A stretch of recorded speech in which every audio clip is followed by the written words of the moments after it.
Hello friends, welcome back to my YouTube channel. आज हम इस वीडियो में देखेंगे रेजोनेंस रमन स्पेक्ट्रोस्कोपी।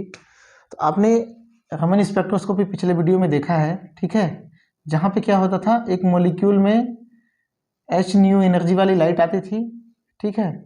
और ये स्कैटर्ड लाइट आपको तीन तरह के देखने को मिलते थे। एक ऐसा स्कैटर लाइट जिसकी एनर्जी एच न्यू के बराबर ही होती थी, इसको हम रेले स्कैटरिंग कहते थे, ठीक है।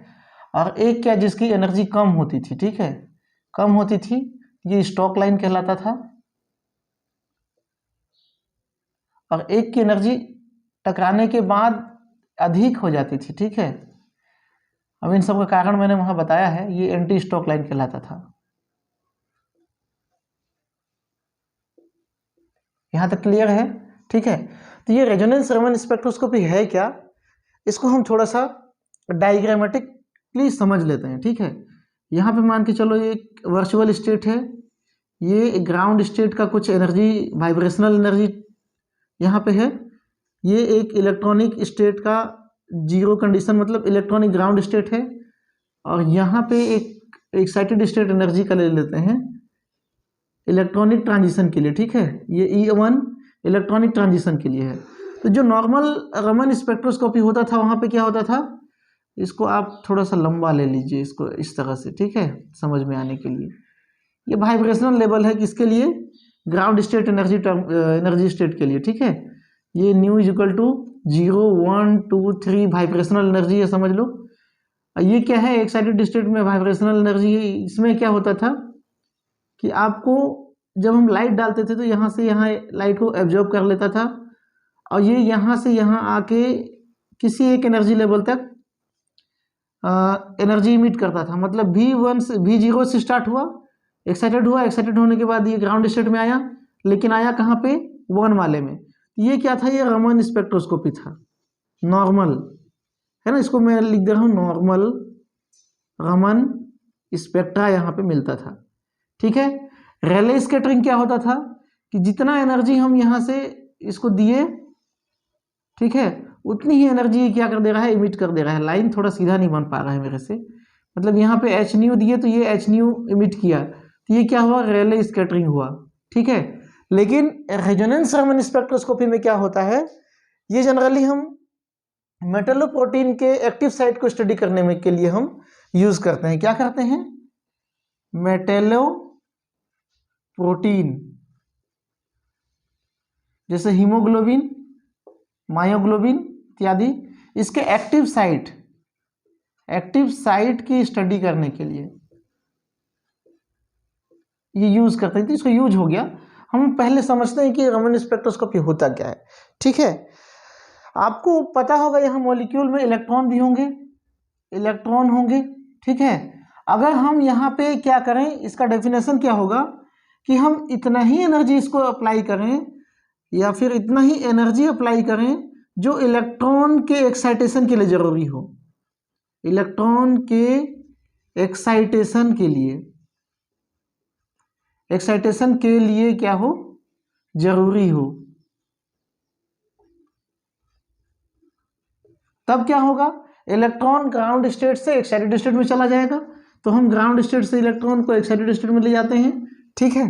अब एक्साइटेड स्टेट में बहुत अधिक देर तक तो रहेगा नहीं, है ना, 10 का घात -8 सेकेंड तक रहता है। उसके बाद में वो क्या हो जाता है, फिर से एनर्जी को डाउन करते हुए किसी एक एनर्जी स्टेट में आके अटक जाता है। तो यहाँ पे जो स्पेक्ट्रा मिलता है, यहाँ पे जो स्पेक्ट्रा मिलता है, इसको हम कहते हैं क्या, है ना, मतलब एक्साइटेड स्टेट से ग्राउंड स्टेट में जब आता है, ग्राउंड स्टेट में जब आता है, तो ये क्या करता है,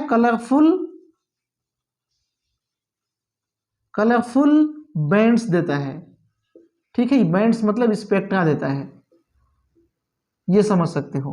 तो यही स्पेक्ट्रा क्या कहलाता है, रेजोनेंस रमन स्पेक्ट्रा। और जो हम एनर्जी दे रहे हैं इलेक्ट्रॉन के एक्साइटेड के लिए, जरूरी एनर्जी जो दे रहे हैं, ठीक है, इसको हम क्या कहेंगे, रेजोनेंस रमन एनर्जी। देखिए, ध्यान से देखिए, जो हम एनर्जी दे रहे हैं या कोई लेजर है, यूवी रेज है, ठीक है, जो इलेक्ट्रॉन के एक्साइटेशन के लिए जरूरी है, वह एनर्जी क्या कहलाएगी, रमन एनर्जी कहलाएगी। और जब वो ग्राउंड स्टेट में रिटर्न होगा, एक्साइटेड होकर ग्राउंड स्टेट में रिटर्न होता है, तब वो क्या देता है, कलरफुल बैंड्स या कलरफुल स्पेक्ट्रा देता है, ठीक है, कलरफुल बैंड्स देता है, जिसको हम स्पेक्ट्रा में कन्वर्ट कर लेते हैं। तो ये स्पेक्ट्रा क्या कहलाएगा, रेजोनेंस रमन स्पेक्ट्रा कहलाएगा, ठीक है। ये तो रहा आपका रेजोनेंस रमन स्पेक्ट्रा, और ये जो पूरा टेक्निक है वो क्या कहलाएगा, रेजोनेंस रमन स्पेक्ट्रोस्कोपी। तो डिफिकल्ट नहीं है, ठीक है। तो इसका एप्लीकेशन क्या हो जाएगा, मेटलोप्रोटीन के स्टडी में, एक्टिव साइट की स्टडी में, ठीक है। अब आपको मालूम होना चाहिए कि हीमोग्लोबिन हो गया, हीमोग्लोबिन या मायोग्लोबिन दोनों ही में क्या होता है, आयरन मेटल रहता है, मेटल आयन जो है सेंटर में मौजूद रहता है, इधर क्या रहता है, पॉलीपेप्टाइड चेन रहता है, ठीक है, मैं इसको ऐसे दिखा दे रहा हूँ, पॉलीपेप्टाइड चेन रहता है। तो यहाँ पे क्या होता है कि हम इतनी एनर्जी देते हैं, इतनी लाइट देते हैं, इतना फ्रीक्वेंसी की लाइट देते हैं, जिससे इस आयरन 2+ अवस्था में रहता है, तो इस आयरन के इलेक्ट्रॉन क्या हो जाए, गेट एक्साइटेड हो जाए, और जब वो ग्राउंड स्टेट में आते हैं तब क्या देंगे, कलरफुल स्पेक्ट्रा देंगे, ठीक है, कलरफुल बैंड देंगे। तो इस तरह से इसको हम क्या कहेंगे, रेजोनेंस रमन स्पेक्ट्रोस्कोपी कहेंगे। अब हम ये जो मेटलोप्रोटीन है, ठीक है, इसका हम रेजोनेंस रमन स्पेक्ट्रा लेने के लिए कंडीशन क्या होना चाहिए, इसको डाइल्यूट होना चाहिए, लेकिन इतना भी डाइल्यूट ना हो कि उसमें मेटलोप्रोटीन का मात्रा क्या हो जाए, बहुत कम हो जाए। ऐसा नहीं होना चाहिए कि बहुत कम हो गया तब यहाँ पे स्पेक्ट्रा मिलेगा ही नहीं, ठीक है, स्पेक्ट्रा क्या होगा, नहीं मिलेगा, मतलब ठीक ठाक डाइल्यूशन होना चाहिए। मतलब क्या बोलना चाहिए, एक तरह से समांगी सॉल्यूशन बनना चाहिए, जिससे हमको क्या मिले, स्पेक्ट्रा ठीक ठाक मिले, ठीक है। तो यहाँ पे आपको ये भी जानना जरूरी है कि हीमोग्लोबिन क्या करता है, ऑक्सीजन ट्रांसपोर्ट करता है, ऑक्सीजन ट्रांसपोर्ट करता है, ब्लड में पाया जाता है। ये सब भी आप वहाँ पे डिटेल में डालो, क्योंकि बहुत शॉर्ट टॉपिक है, थोड़ा लेंदी करने के लिए आपको डालना पड़ेगा। हीमोग्लोबिन के बारे में थोड़ा सा बता दो, मायोग्लोबिन के बारे में बता दो। हीमोग्लोबिन कहाँ रहता है, ब्लड में रहता है, ब्लड में पाया जाता है, ठीक है। और मायोग्लोबिन कहाँ पाया जाता है, मसल्स में, मायोग्लोबिन कहाँ पाया जाता है, मसल्स में। मायोग्लोबिन का काम क्या रहता है, मायोग्लोबिन ऑक्सीजन स्टोरेज। देखो हीमोग्लोबिन क्या करता है, HBO, ये ब्लड से कहाँ ट्रांसपोर्ट कर दिया, मसल में, मसल में क्या है, मायोग्लोबिन है, मायोग्लोबिन क्या करेगा, ऑक्सीजन को लेगा, हीमोग्लोबिन क्या हो जाएगा, HbCO, कार्बन डाइऑक्साइड को लेगा और क्या कर लेगा, फिर से लंग्स में आ जाता है। तो इसका साइकिल चलता रहता है।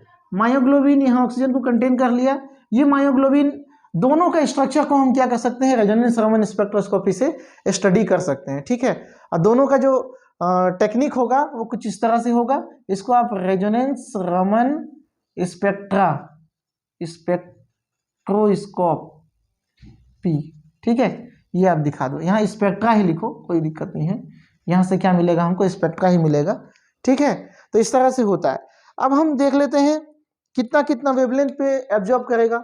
आयरन जो होता है वो लगभग 300 nm वेवलेंथ पे एब्जॉर्प्शन दिखाता है,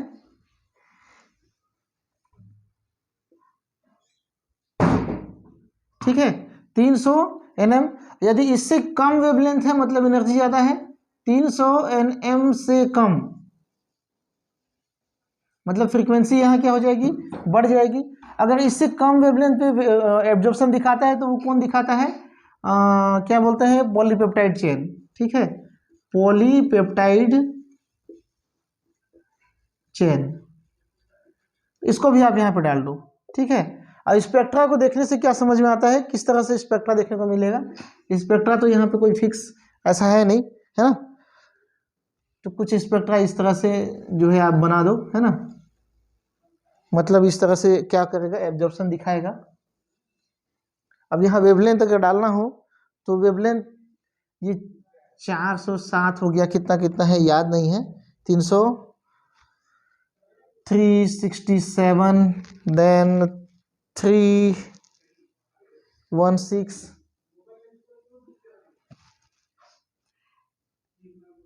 302 इस तरह से क्या होता है, हीमोग्लोबिन का स्पेक्ट्रा मिलता है। मतलब इधर क्या है, ज़्यादा एनर्जी है और इधर क्या है, कम एनर्जी है। ठीक है, यहाँ वेवलेंथ के अकॉर्डिंग इसको ड्रॉ किया गया है। तो इस तरह से हीमोग्लोबिन का स्ट्रक्चर आपको देखने को पता चलेगा कि इसका एक्टिव साइट में किस किस तरह के इलेक्ट्रॉनिक संक्रमण हो रहे हैं, उसका एक्टिव साइट कैसा है, ये स्टडी किया जाता है किससे, रेजोनेंस रमन स्पेक्ट्रोस्कोपी से। ठीक है, तो ये चूंकि बहुत ही शॉर्ट टॉपिक है ना, हो सकता है ये 4 नंबर के क्वेश्चन में पूछे, तो आपको उस हिसाब से लिखना पड़ेगा, बनाना पड़ेगा। तो चैनल में बने रहने के लिए बहुत बहुत धन्यवाद। आप सभी का दिन जो है शुभ हो और एग्जाम के लिए बेस्ट ऑफ लक।